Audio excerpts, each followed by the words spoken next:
direct. Alors, je rappelle toujours à chaque fois, c'est un cours qui est interactif. Ça veut dire que c'est pas une conférence. Chacun peut intervenir, chacun peut parler, chacun peut faire des remarques, poser des questions. N'est-ce pas, Kevin? Bien sûr. Je pense que tu ne vas pas te gêner. C'est ce qu'on est en train de dire. Alors, on va parler de la paracha de la semaine dernière, exceptionnellement, parce qu'on n'était pas là la semaine dernière. Alors, tout le monde a fait, les Tunisiens, ils ont fait Yitro. Il a fait des garçons. Et c'est quoi Yitro? C'est quoi la paracha de Yitro? De quoi on parle dans la paracha de Yitro? On parle du don de la Torah, avec les 10 commandements, etc. Donc, chacun connaît un petit peu. Et il faut se poser la question, quelque part, qu'est-ce que ça représente dans le judaïsme, le don de la Torah? Pourquoi c'est tellement important? Pourquoi c'est un événement qui est tellement fondateur? Pourquoi c'est un événement qui est tellement clé dans le judaïsme et dans l'histoire des Juifs, tout simplement, et même dans l'histoire du monde? Qu'est-ce que ça a de particulier? Est-ce que c'est juste les 10 commandements, ne pas voler, ne pas tuer C'est que Dieu, il a choisi son peuple. Ouais, on va en parler, ouais. Commencement de la Torah écrite. Non, parce qu'on commence à Bereshit, on commence avec la création du monde. Oui, mais c'est à ce moment-là que la Torah écrite, elle a été donnée. On commence avec les mitzvot, si tu veux dire. Bah non, il y a des épisodes qu'on est donnés avant. Il n'y en a qu'une, Bah ça suffit. la Brit Mila. Ouais, c'est vrai. Les Shabbats. Non, Shabbat, c'est venu après. Non, t'as raison, Shabbat, exactement. Ouais. Donc il y a quand même des Mais là, vous me donnez des éléments très particuliers et très précis. C'est Je le ne sais fondement. pas c'est quoi, qu'est-ce que ça représente vraiment, qu'est-ce que Nous, le rappel. C'est la ça a base, changé, C'est la base. et qu'est-ce que ça a changé tellement. Bah, tout le monde a suivi dans la le même monde. ligne directive. Ouais. Tous les juifs. C'est la révélation de tout le Il peuple. veut reconnaître Pour ses Dieu dieux, s'adresse à tout le peuple. qu'il a fait ce qu'il a promis. Ça aussi, ça reste limité. C'est magnifique. Ça reste C'est limité. mignon entre le spirituel et le matériel. Oh là là, Benjamin, arrête. Tu spoil tout le temps, on connaît. Benjamin, il connaît, Benjamin, c'est lui qui donne l'écho, alors il connaît les réponses toujours. Non, franchement, je savais que t'allais bien répondre. Je me disais, est-ce qu'il va parler ou pas? On n'a pas entendu la réponse, hein, du coup. Non, t'inquiète pas, de toute façon, on va développer, mais bon, Non, on n'a Benjamin, pas- il connaît. C'est quoi la réponse qu'il a dit? Alors, on va développer. Ah, on développe le C'est comme si je te dis, tu veux voir un film, tu vois l'image de la fin comme ça. Non, et profite un peu. Mais là, tu m'as même pas dit que tu veux voir un film. Juste- Alors, quand on regarde un petit peu dans ce qu'on nous raconte dans la Torah avant le don de la Torah, avant les 10 commandements, etc., de quoi on nous parle? On parle de Abraham, Yitzhak, Yaakov, etc. Des gens extraordinaires qui ont fait des choses très grandes. Et après le don de la Torah, il y a qui? Bon, il y a aussi des grands personnages, mais forcément moins importants, jusqu'à arriver à nous. Nous, quelque part, qu'est-ce qu'on a en commun avec Abraham, Yitzhak et Yaakov? On est tout petits. Mais nous, on a l'avantage d'être après le don de la Torah. Qu'est-ce que ça change? Alors, il faut savoir que le mot qui est utilisé, c'est un mot qu'on a du mal à traduire, mais on le traduit comme ça. On dit qu'il y avait un décret, entre guillemets, qui disait que le matériel et le spirituel ne pouvaient pas s'unir l'un avec l'autre. Ça veut dire quoi? C'est-à-dire que si je vous pose une question, je vous dis, alors Josh il connaît la réponse, je vous pose la question, je vous dis 2 plus 2. C'est violet ou c'est croustillant?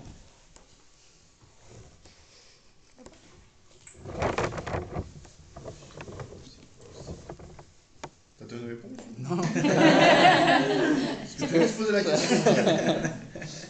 Chacun comprend que la question n'a pas de sens. Pourquoi elle n'a pas de sens? Parce que tu prends deux univers qui se croisent même pas, qui se touchent pas, et tu essayes de les mélanger l'un avec l'autre. C'est impossible. C'est-à-dire que 2 plus 2, c'est un raisonnement. Et dans plusieurs livres, on discute du fait de savoir est-ce que les raisonnements c'est matériel ou est-ce que c'est spirituel. Les raisonnements c'est spirituel. Parce qu'un raisonnement, 2 plus 2, c'est vrai à Paris, c'est vrai à New York, c'est vrai à Calcutta, et c'est vrai le jour, la nuit, à Sukkot, à Pessah, peu importe. 2 plus 2, c'est 2 plus 2, et ça fera toujours 4. Un raisonnement, il n'est pas limité par quoi que ce soit, ni par le temps, ni par l'espace. Donc les raisonnements, c'est quelque chose de spirituel. Il y a plein d'autres éléments spirituels, certains sentiments.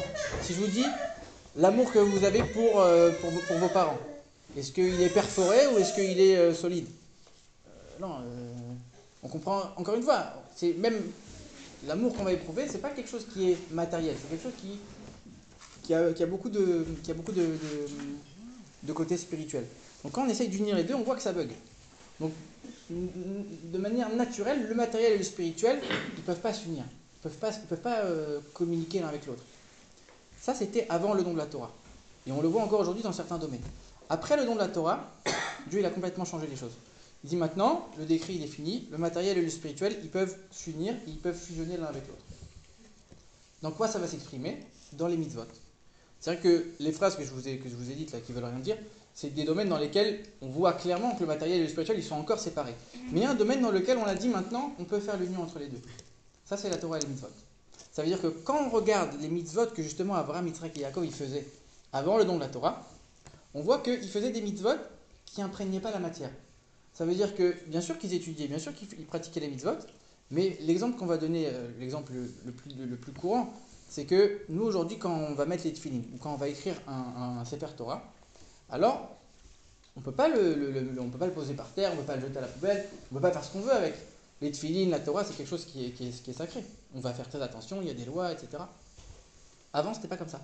C'est-à-dire qu'on dit que quand Yaakov il mettait les tefillin, il avait terminé quand il avait fini de faire la mitzvah, il prend, il jette à la poubelle. C'est-à-dire que le spirituel, il rentre pas dans le matériel. Il n'imprègne pas du tout la chose. Il n'imprègne pas du tout l'objet. Il n'y a pas de kippa. Il n'y avait pas de kippa parce que ça n'existait pas à l'époque, mais ils avaient la tête couverte. Même les non-juifs, il y avait beaucoup de non-juifs qui avaient la tête couverte. Ça, c'est autre chose. Bah, du coup, si tu couvres la tête, tu lis un peu le spirituel et le. Non, parce que c'est pas une mitzvah d'avoir la kippa. C'est une mitzvah de se couvrir la tête. Non plus. Ah bon?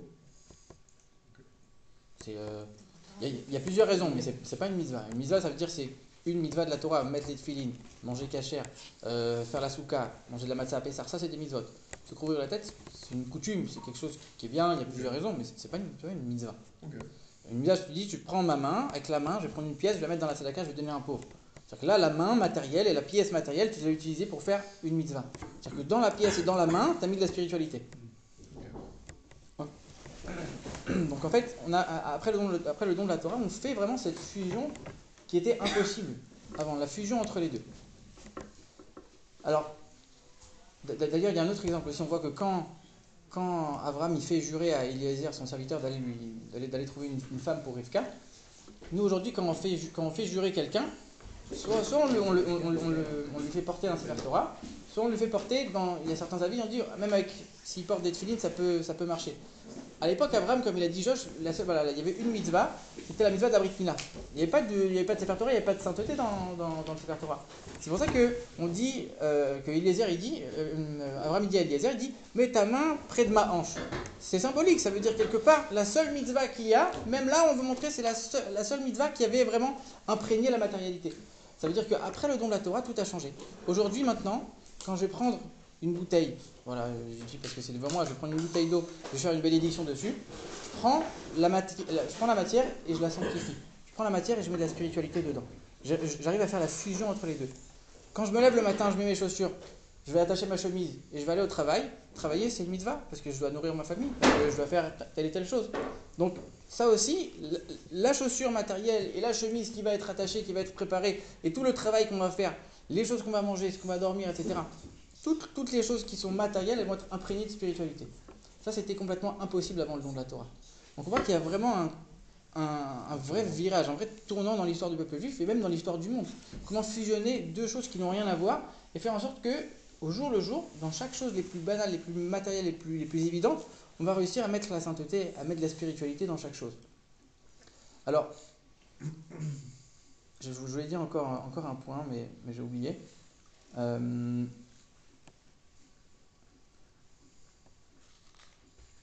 Oui, alors, toi tu m'as dit, alors je ne me rappelle plus lequel des deux, il m'avait dit que le don de la Torah, c'est le choix du peuple juif, que Dieu il a choisi le peuple juif. Ça veut dire quoi que Dieu il a choisi le peuple juif? Ça veut dire quoi? C'est quoi choisir?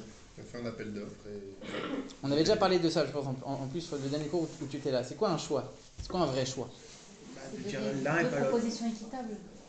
Hein? Deux propositions équitables. Ouais, toi tu te qui se rappelles. valent. Ouais, c'est bien, il y a quelqu'un qui se rappelle de quoi. Alors, si je vous pose la question, je vous dis Dieu il a choisi quoi? Il a choisi l'âme du juif ou il a choisi le corps du juif? Les deux, on est d'accord. Il a choisi les deux, mais. Shalom aussi, il se rappelle. Le corps, en principe, le corps. Pourquoi? Parce que l'âme, c'est lui qui la donne déjà. C'est presque la réponse. C'est lui qui l'a créé, c'est lui qui la donne, c'est lui qui l'incorpore dans le. C'est lui qui lie le spirituel et le matériel. C'est pas exactement ça la réponse, mais je sens que tu as touché à la réponse, mais tu n'arrives pas à le développer. En fait, c'est quoi un choix? Un choix, c'est quand on a deux choses qui sont soit identiques, soit strictement équivalentes, et on n'a aucune raison de choisir l'un plutôt que l'autre. Si je vous pose la question, je vous dis ce soir, vous voulez manger quoi? Vous voulez manger des pizzas ou des pierres? Et personne qui va répondre des pierres, c'est pas un choix. C'est pas un choix que je vous laisse. Il y a un paramètre qui fait en sorte que le choix il est déjà fait. Si je vous dis on va aller à Marseille, mais on va aller en trottinette ou en train, tu choisis quoi? C'est pas un choix. Un choix, c'est quand tu as deux choses qui sont équivalentes et tu dis maintenant, il n'y a aucune raison qui va me pousser à choisir ça ou ça. Je choisis. Je décide de choisir ça ou ça. Là, c'est moi, dans toute mon essence, qui ai décidé de choisir telle ou telle chose. Quand tu regardes l'âme d'un juif et l'âme d'un non-juif, l'âme d'un juif, c'est une parcelle de Dieu.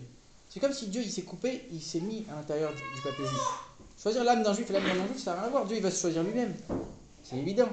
C'est même pas un choix, c'est naturel. Mais choisir entre deux corps qui les deux sont strictement identiques. Et là, tu dis, en plus, là, il y a des médecins qui vont confirmer, il n'y a aucune différence entre le corps d'un juif et le corps d'un non-juif, on est d'accord. Donc là, tu dis maintenant, il n'y a aucune raison que je choisisse celui-là plutôt que celui-là, je choisis le corps du juif. Ça veut dire que l'essence de Dieu, elle a décidé, je choisis le juif. Donc le corps du juif, il est rattaché directement à l'essence de Dieu, alors que l'âme, quelque part, qu'est-ce que je voulais dire? C'est aussi Dieu qui a créé le corps en principe. Bien sûr. Et alors? Au final, tout est la même base, c'est-à-dire qu'il a fait. Il a créé le corps du juif et le corps du non-juif. Il n'est pas obligé de choisir le corps du juif. Il a fait c'est l'esprit, c'est ce qu'il va mettre dedans qui va faire la différence. Si t'as un vase pour mettre des fleurs et si t'as, je sais pas moi, tu trouves un ballon. Et ben justement, voilà, imagine toi, tu as deux vases, d'accord? Tu n'as aucune raison de choisir l'un plutôt que l'autre. Il y a un vert et un rouge. Toi, tu dis je choisis le rouge. C'est pas nous Je choisis. Non, mais toi, tu dis je choisis le rouge. Maintenant qu'on te dit maintenant, est-ce que tu veux le rendre ce vase? Bah non. Je suis tellement attaché, c'est moi qui l'ai choisi, c'est moi qui l'ai voulu, c'est moi qui fais une démarche pour l'avoir. Donc il m'appartient à moi. Ouais, mais si j'ai fabriqué les deux vases, le rouge et le blanc. Et finalement, tu décides d'en choisir un plutôt que l'autre. Ouais, bon, bah oui. Mais les deux restent à moi, si tu veux. C'est pas parce que tu as choisi, c'est pas parce que tu as fabriqué les deux que tu peux, que tu es obligé d'en vouloir, d'en vouloir un. Tu peux, ouais, bon. Ouais, mais Là, dans ce cas, on parle c'est en mode des enfants, quoi. Voilà, ce que j'allais te dire, si t'as deux enfants, bon, Alors regarde, je vais te dire un autre exemple. Prends un chanteur, il compose plusieurs chansons, ou un poète, il compose plusieurs poèmes. Il va avoir un qui est préféré. Il va avoir un, ça c'est son titre, ça. Ça c'est son tube. Tu peux pas lui enlever.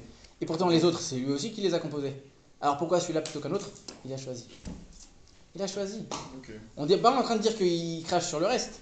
Non. Mais ça, il a choisi. Ouais, maintenant, ça, c'est rattaché à son essence. Le problème, c'est que celui qui n'est pas choisi, il va se plaindre. Déjà, Ça, c'est un autre sujet. Ça, c'est encore un autre sujet. Mais c'est pas on est en train de parler de Dieu. On parle pas de ce que les gens ils vont réagir à ce que Dieu il a fait. Mais c'est pas le peuple juif qui a accepté entre guillemets d'être le peuple élu de Dieu. Aussi. Moi, l'histoire qu'on m'a dit, c'est il est parti Dieu, il a proposé à plusieurs peuples. C'était tous pas chauds, et que les feuilles se sont chauffées à rentrer dans le game. Mais même ça, on m'a expliqué, on m'a dit que c'est pas totalement. Alors ça, si tu veux développer un peu plus profondément, il y a les deux aspects. Il y a le fait que Dieu il a choisi les Juifs et le fait que les Juifs ils ont choisi Dieu.